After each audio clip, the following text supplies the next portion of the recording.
Daily current news में अभी की खबर है आर्टिफिशियल इंटेलिजेंस आधारित उत्कृष्टता केंद्र। हाल ही में केंद्रीय मंत्री धर्मेंद्र प्रधान ने स्वास्थ्य सेवा, कृषि और सतत शहरों पर केंद्रित 3 आर्टिफिशियल इंटेलिजेंस यानी एआई उत्कृष्टता केंद्रों की स्थापना करने की घोषणा की है। इन केंद्रों का उद्देश्य भारत में एआई के प्रयोग को बढ़ावा देना और विभिन्न क्षेत्रों में नवाचार को प्रोत्साहित करना है। यह पहल तकनीकी समाधान विकसित करने में सहायक होगी और स्वास्थ्य सेवाओं में सुधार करेगी। चलिए अब जानते हैं एआई उत्कृष्टता केंद्रों के बारे में। इन केंद्रों का उद्देश्य स्वास्थ्य, कृषि और स्थायी शहरों में नवाचार और अनुसंधान को बढ़ावा देना है। स्वास्थ्य के क्षेत्र में आईआईटी दिल्ली और एम्स द्वारा इन केंद्रों का संचालन किया जाएगा। साथ ही कृषि के क्षेत्र में आईआईटी रोपड़ और स्थायी शहरों के क्षेत्र में आईआईटी कानपुर द्वारा इन केंद्रों का संचालन किया जाएगा। ये केंद्र तकनीकी समाधान विकसित करने और स्वास्थ्य सेवाओं में सुधार करने का कार्य करेंगे।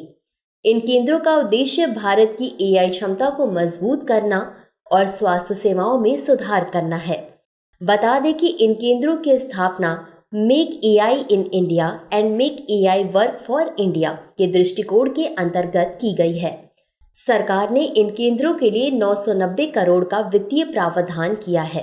ये केंद्र प्रमुख शैक्षणिक संस्थानों और उद्योग भागीदारों के सहयोग से संचालित किए जाएंगे। इस पहल की निगरानी के लिए एक उच्च स्तरीय समिति भी बनाई गई है। तो चलिए अंत में देखते हैं आज के अभ्यास प्रश्न को। एआई उत्कृष्टता केंद्रों के संदर्भ में निम्नलिखित कथनों पर विचार कीजिए। 1. केंद्रीय मंत्री ने हाल ही में इन केंद्रों की स्थापना की घोषणा की। 2. सरकार ने इन केंद्रों के लिए 990 करोड़ रुपए का वित्तीय प्रावधान किया है। 3. ये केंद्र प्रमुख शैक्षणिक संस्थानों और उद्योग भागीदारों के सहयोग से संचालित किए जाएंगे।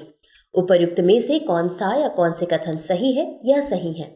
ए केवल 1 और 2, बी केवल 1, सी केवल 2 और 3, डी 1, 2 और 3। इस प्रश्न का उत्तर कमेंट बॉक्स में जरूर दें। अभी के लिए बस इतना ही। धन्यवाद। डियर व्यूअर्स, अपने एग्जाम की तैयारी को और बेहतर करने के लिए हमारे चैनल को लाइक, शेयर और सब्सक्राइब करना न भूलें।